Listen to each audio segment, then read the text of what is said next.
여러분들은 혼자가 아닙니다. 여러분들 아버지, 아빠를 기억하고 여러분의 가족을 잊지 않는 국가가 늘 있다고 하는 것을 잊지 말아주시기 바랍니다. 힘내십시오. 자, 메리 크리스마스, 새해 복 많이 받으십시오.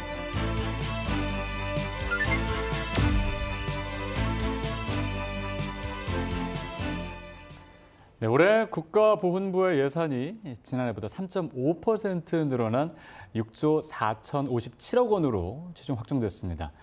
국가가 끝까지 책임지는 인류 보훈을 구현하겠다.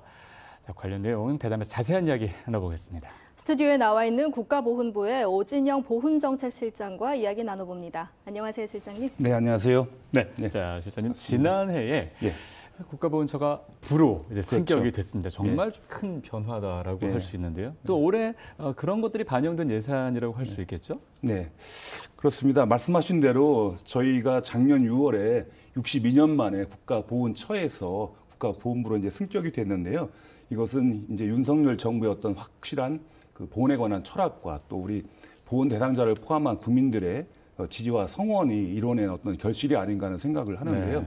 네, 그런 반면에 그럼 우리 이제 국가보훈부는 일을 더 잘해야 되겠다라고 하는 마음을 이제 먹게 되지 않겠습니까? 그래서 더 잘하려고 이제 열심히 노력을 해서 예산을 편성을 했는데 아까 이제 자막에 나왔던 것처럼 3.5% 인상된 6조 4천억 원 정도로 이제 편성을 했고요.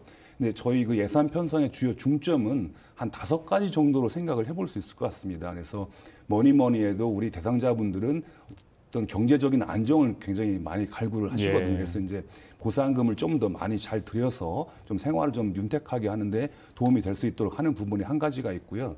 두 번째는 이분들이 조금 이제 다른 연령대들보다도 좀 더 고령화가 많이 되시고 하다 보니까 의료에 관한 이제 욕구도 굉장히 많으시거든요. 그래서 의료에 들어가는 예산을 좀 더 많이 편성을 했고 또 세 번째로는 국가가 굉장히 좀 환경이 어려워지고 세계적으로도 마찬가지 상황 아니겠습니까? 그래서 우리 국민들이 어떻게 보면 국가를 생각하는 마음 또 혹은 공동체를 위해서 희생했던 그런 분들을 기억하는 마음들이 조금 줄어들고 있지 않나 어떤 노파심도 있는데 이제 그런 것들을 대비하기 위해서 보훈 문화를 일상 속에서 확산하기 위한 어떤 그런 정책 예산들을 많이 편성을 했고 또 네 번째로는 아까 말씀드렸던 그 의료 부분과 마찬가지 상황에서 많이들 참 안타깝지만 돌아가시고 계시거든요. 그래서 이분들을 끝까지 잘 모시기 위해서는 그 묘지에 관한 부분들이 또 굉장히 인프라가 좋아야 되는데 이제 그런 쪽으로 또 예산을 또 많이 편성했고 마지막으로는 현재 이제 이 제복을 입고 우리의 그 안녕과 평온을 지켜주는 어떤 공동체를 위해서 일하시는 분들,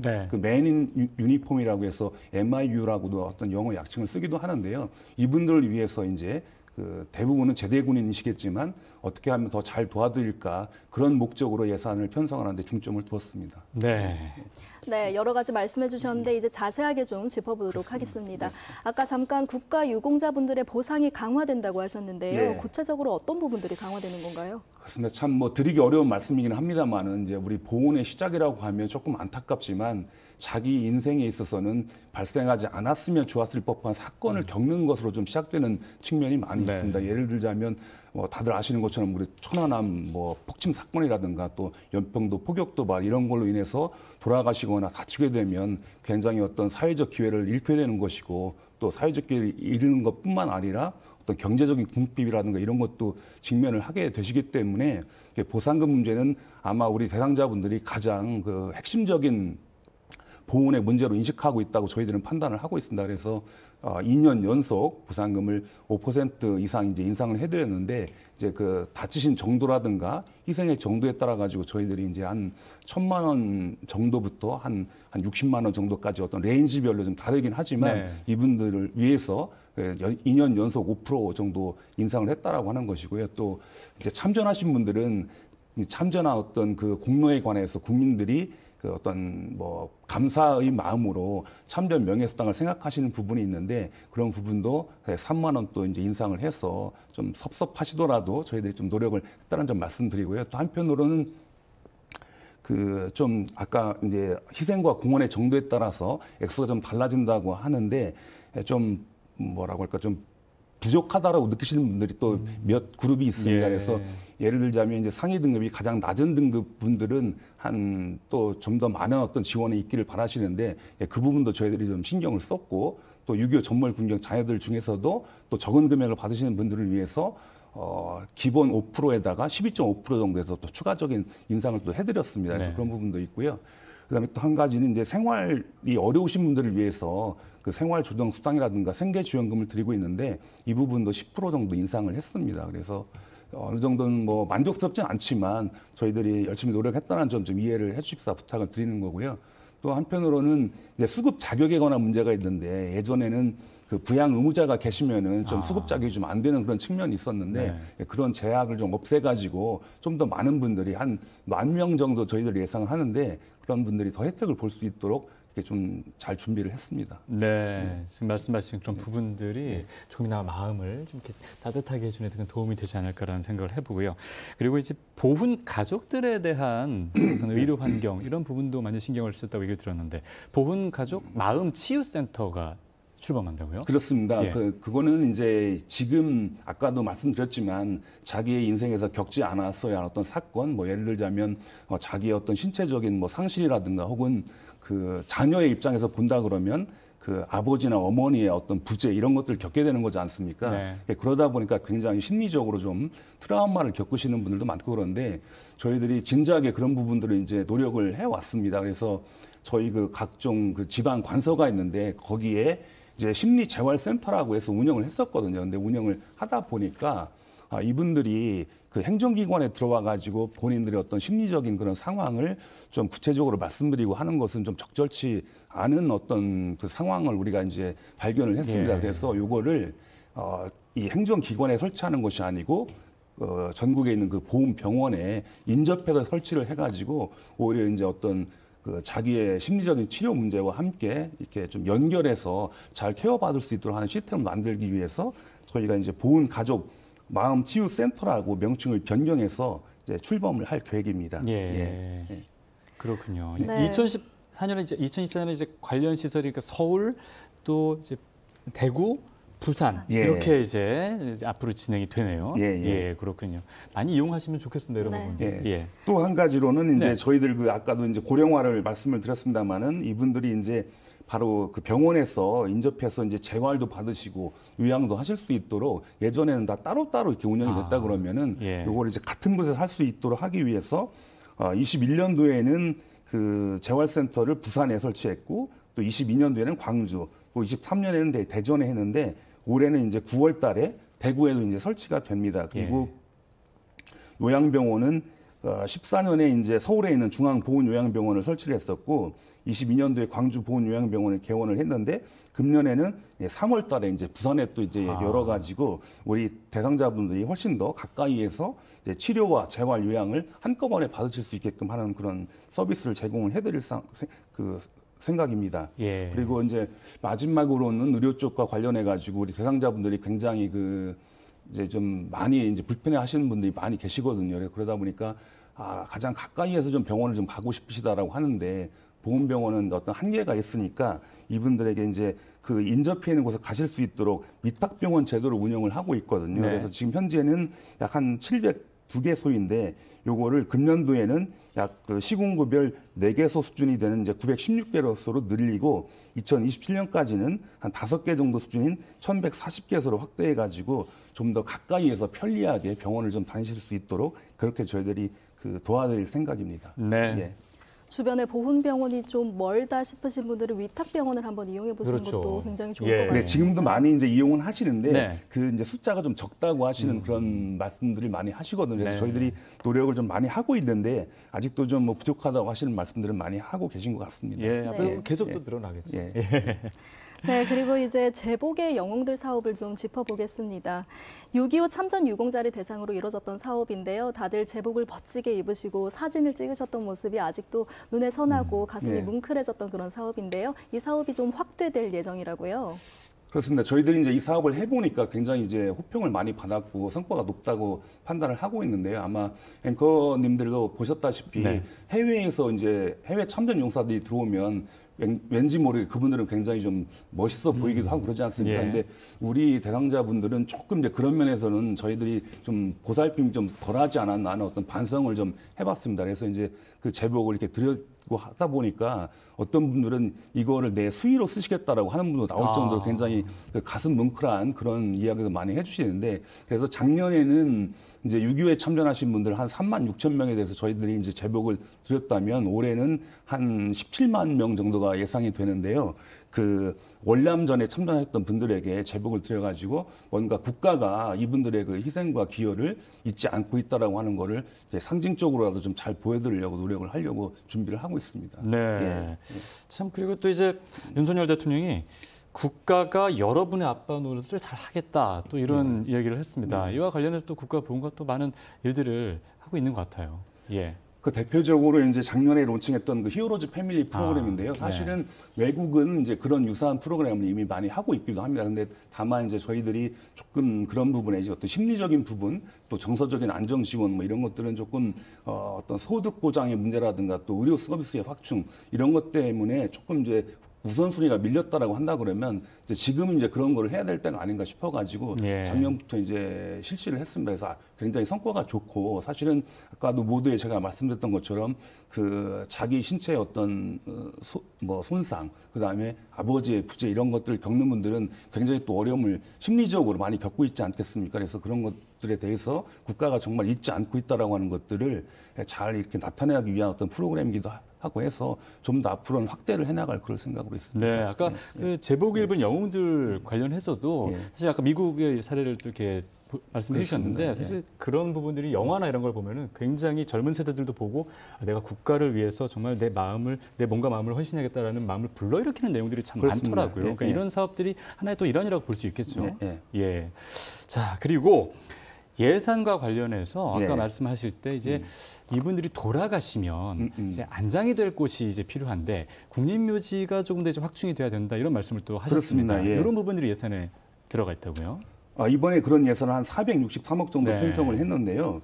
지금 이제 아까 말씀드렸다시피 고령화를 좀 더 구체적으로 말씀드리면 우리 6.25에 참전하신 분들은 아마 평균 연령이 91세쯤 되시고 또 월남전에 갔다 오신 분들은 아마 한 75세쯤 되는 걸로 제가 기억을 하고 있습니다. 그래서 이분들 중에 안타깝게도 정말 이제 건강하게 더 오래오래 사셔야 되겠지만 부득이하게 어떤 게 돌아가셔야 되는 분들은 어쩔 수 없는 거니까 그래서 그분들이 이제 꽤 많이 이제 계십니다. 그래서 저희들이 그 국립묘지 정책을 이제 펼침에 있어서 그 모자란 거에 대한 것들을 메꾸기 위해서 지금 현재 호국원은 그 영천, 이천, 또 괴산, 또 산청, 또 임실 이렇게 이제 있는데 이런 호국원들도 지금 거의 다 만장이 되거나 만장이 예상되고 있습니다. 그래서 이런 이미 기조성되어 있는 곳들은 이제 더 확충을 하고 또 이제 호국원이 없는 이제 강원도라든가 전남권에는 이제 또 새로운 곳을 또 이제 조성을 하기로 해가지고 2029년까지는 22만 개를 저희들이 추가로 조성을 하게 됩니다. 그러면은 앞으로 한 10년 동안은 그 묘지가 부족하다라고 하는 걱정은 안 하게 될 것 같은데 이렇게 되면 이제 우리 국가 유공자분들도 사실은 본인의 어떤 그 사후에 관한 걱정을 좀 덜 수 있지 않을까 그런 생각을 해봅니다. 그리고 가장 이제 묘지 정책에 있어서 중요한 그 정책의 변화는 아시는 바도 있겠습니다만은 그 서울 현충원이 유일하게 우리 12개 국립묘지 중에서 국방부가 관리를 하고 있었거든요. 근데 그게 작년 12월 28일자로 이제 국가보훈부 관할로 넘어왔습니다. 그래서 이제 그런 것들을 이관받기 위한 작업을 지금 TF를 구성해서 열심히 하고 있고요. 또 이제 이관 받은 김에 거기를 완벽하게 이제 재창조를 시켜서 정말 우리 대한민국의 호국보훈의 성지뿐만 아니라 세계의 어떤 자유민주주의 연대를 하고 또 그런 자유민주주의의 가치를 수호하는 그런 세계의 성지로 저희들이 만들려고 하고 있습니다. 그래서 아마 그런 계획들이 잘 된다면 미국의 알링턴 묘지보다도 훨씬 더 그 좋고 유명한 곳이 되지 않을까 그런 기대를 하고 열심히 일을 하고 있습니다. 네, 서울의 현충원이 이제 동작역에서 굉장히 가깝고 가깝죠. 저도 예. 어렸을 때 그곳으로 이제 뭐 현장 체험 학습 이런 걸 다녀온 기억이 나는데 네, 네. 최근에 이제 그런 부분들이 이제 문화와 힐링의 공간으로 좀 더 확대하겠다 이런 또 예. 이야기도 있었거든요. 예. 그런 부분들이 이제 기대해보면 되는 거죠. 그런 거죠. 예, 알겠습니다. 네, 이렇게 부로 승격된 이후에 정말 많은 것들이 변화되고 있는데요. 국가보훈부가 원래 그 제대군인 정책의 주무 부처이기도 하잖아요. 그렇습니다. 예. 부로 승격된 이후에 의무 복무자까지 정책 대상이 확대됐는데요. 그러면 이분들을 위한 정책은 어떤 것들이 추진되나요? 지금 이제 우리 사회의 화두는 뭐 잘 알고 계신 것처럼 공정 내지는 어떤 형평성 문제인 것 같습니다. 그래서 특히 이제 의무 복무를 하는 젊은 청년들은 굉장히 그 본인들의 복무에 관해서 국가가 어떤 배려를 해주기를 많이 희망을 하고 있는 것으로 여러 가지 조사 결과라든가 논문들이 있습니다. 그래서 네. 그분들에 대한 배려를 국가가 이제 우리 국가보훈부가 이제 잘 생각하고 하는 것은 당연한 그 정부의 책무이지 않을까 하는 생각인데요. 그래서 가장 최근에는 이제 올 1월 12일자로 의무복무 제대군인들도 우리 제대군인 지원에 관한 그 내용을 적용받을 수 있도록 법률이 바뀌었습니다. 그래서 좀 뭐 만시지탄이긴 하지만 이분들을 좀 더 잘 도와드릴 수 있도록 여러 가지 어떤 그 정책이라든가 시책을 구상을 하고 있는데 대표적으로는 지금까지는 이분들이 이제 군복무를 한 그 기록이 취업을 했을 때 그 호봉이라든가 경력 산정에 있어서 의무가 아니었습니다. 그런데 이제 앞으로는 의무가 되도록 저희들이 이제 관련 법률을 좀 개정을 할 예정으로 있고요. 또 여러 가지 어떤 많은 관계 부처하고의 협조 사항으로 남아있긴 합니다만은 국방부, 국토부, 교육부, 복지부 등과 이제 협의를 해서 군복무 중에 이제 학점 취득도 이제 가능하도록 해주고 그다음에 이제 그 군복무를 마쳤다라고 하면 주택 요즘 뭐 주택 문제 굉장히 그 심해서 뭐 영끌 네. 문제도 나오고 하는데 우리 이제 그 의무복무 군인들은 주택 청약 시에 이제 가점도 받을 수 있게끔 하고 예. 또 국민연금에 있어서도 그 가입으로 인정하는 기간을 지금 6개월인데 앞으로는 그 복무한 기간 18개월만큼 좀 이렇게 정립할 수 있도록 그런 내용들 이제 추진 중에 있습니다. 그래서 지금은 뭐 어떤 정확하게 딱 뭐가 이제 확정됐다라고 하는 것은 좀 그렇게 많지는 않지만 그 종합적인 의무복무자 지원 방안을 금년 중에는 다 수립을 해서 우리 국민들 앞에 좀 공개할 수 있지 않을까 그런 생각을 하고 있습니다. 네, 저희 생방송 대한민국 일부 스텝 중에 저희 장교로 예. 5년 이상 또 근무하고 나온 또 우리 스텝 작가님이 한 분 계시는데 그러시군요. 굉장히 도움을 많이 받지 않을까 예, 예, 이런 또 예. 기대를 해보게 됩니다. 자, 그리고 이제 국가보훈부로 승격이 된 이후에 지금 여러 가지 많은 그런 정책들을 말씀해 주셨는데 또 이런 정책들을 연구하고 개발해서 더 나은 정책으로 나아가는 그런 부분도 필요하지 않겠습니까? 그래서 그렇죠. 지금 예. 여러 가지 아이디어를 가지고 계시다고 하는데 어떤 것들이요? 예. 지금 이제 우리가 부로 뭐 작년에 이제 승격이 됐습니다만은 뭐 이제 정책을 전문적으로 연구해 준 어떤 그런 기관의 필요성을 절감을 하고 있었습니다. 예. 근데 마침 뭐 처로 있던 시절에도 그런 연문은 갖고 있었습니다만은 잘 되지 않았던 건데 이미 이제 부가 됐으니까 또 제가 알고 있는 바로는 다른 모든 부, 국무위원인 부는 그런 전문적인 연구기관이 있거든요. 네. 그래서 뭐 예를 들자면 KDI 한국개발연구원도 있고 그다음에 뭐 보건사회연구원도 있고 또 국토연구원도 네. 있고 그래서 어떤 국민들의 실생활과 밀접한 어떤 정책을 연구할 때 저희들 같이 이제 직접적인 어떤 뭐 일반적인 공무원들이 아이디어를 내가지고 하는 것만으로 좀 요즘은 우리 국민들의 욕구를 다 충분히 이제 만족시켜드릴 수 없지 않습니까? 그래서 네. 전문적인 연구기관이 이제 많이 필요하다라고 느꼈었는데 그런 차에 우리가 이제 보훈부로 되면서 보훈정책연구원을 만들 필요성을 정말 절실히 느껴가지고 작년에 이제 그 국회에다가 관련 법률을 이제 제출을 해서 지금 현재 논의 중에 있고요. 앞으로 이제 그런 기관이 만들어진다고 한다 그러면 제가 예산 편성의 어떤 5가지 중점 방향을 말씀드렸지 네, 않습니까? 이제 보상, 의료, 그다음에 보훈문화 확산, 또 제대군인 지원, 또 묘지 정책 이런 것들을 일반 공무원들이 이 시각이 아니라 좀 더 전문적이고 체계적으로 해가지고 우리 보훈행정이 뭐 한 단계가 아니라 2단계, 3단계 업그레이드를 네. 할 수 있는 뭐 그런 기관으로 만들어 보려고 열심히 준비를 하고 있습니다. 예. 네, 저희 할아버지도 국가유공자셔서 오늘 정책이 그래요? 굉장히 마음이 그러시군요. 많이 가고 귀 네. 기울이게 되는데요. 자, 그러면 이 영웅분들, 유공자분들이 실질적으로 보상과 예우를 받기 위해서 앞으로 어떤 계획 가지고 계신지 마무리 말씀으로 부탁드립니다. 마무리요. 예. 사실 이제 보훈이라고 하면은 제가 생각하기에는 아시겠지만 어떤 상징 정책의 대표적인 거 아니겠습니까? 그래서 뭐 군사력이라든가 경제력이 어떤 하드 파워라고 한다면 국력에 우리 보훈은 소프트 파워다 이렇게도 말씀드릴 수 있을 것 같고요. 그래서 어떻게 보면 이제 우리가 잘 살고 또 뭐 경제적으로 또 뭐 부유해지고 이런 것들을 하기 위해서는 정말로 그런 것들을 끌어낼 수 있는 어떤 그 국가의 동력 기제, 운영 기제가 있어야 되는데 그거야말로 저는 보훈이라고 생각을 네. 하거든요. 그래서 해외 사례를 조금만 말씀드리면 그 프랑스 같은 경우는 이런 보훈을 이제 기억의 부채다. 국민들이 기억에 빚을 지고 있다. 이런 말을 한다고 해요. 그게 뭐냐면 이제 공동체를 위한 희생에 대해서 국민들이 돌아보고 또 그들을 배려하고 하는 것은 이게 어떤 국민의 4대 의무인 것처럼 네. 우리도 뭐 5대 의무라고도 할 수 있겠죠. 그래서 반드시 그러한 그 의무라고도 생각할 수 있을 정도로 중요한 정책 내용이고 한데 조금은 우리 국민들이 너무나 지금 어떤 뭐 경쟁 사회다 또 혹은 뭐 여러 가지 어떤 사회 문제다 이렇게 해서 보훈에 관한 인식이 그렇게 아주 높다라고 평가를 해보기는 좀 어렵지 않나 하는 그런 뭐 자성도 좀 하고 있습니다. 그래서 그런 것들을 하기 위해서 아까 말씀드렸던 보훈 분야 확산을 좀 더 열심히 하겠다는 생각이고 또 한편으로는 보훈이라고 하는 것이 국가가 일방적으로 국민들에게 계속 뭐 어떤 서비스를 제공하고 이런 것이 아니라 제가 말씀드렸던 것처럼 국민들이 정말 한번 내가 살고 있는 공동체, 국가를 생각해 볼 수 있는 기회를